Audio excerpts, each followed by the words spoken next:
ఇబ్రహీంపట్నం మండలంలో జూపుడిలో వేయించేసినటువంటి వెంకటేశ్వర స్వామి యొక్క బ్రహ్మోత్సవాల్లో భాగంగా ఈరోజు స్వామివారి యొక్క దివ్య దర్శనం, అమ్మవార్ల యొక్క దివ్య దర్శనం.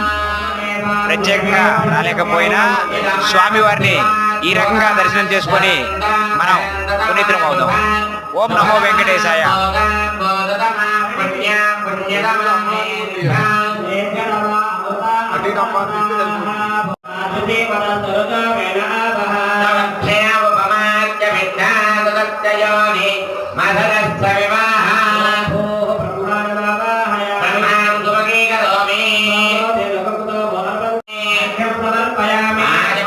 సమర్పయామి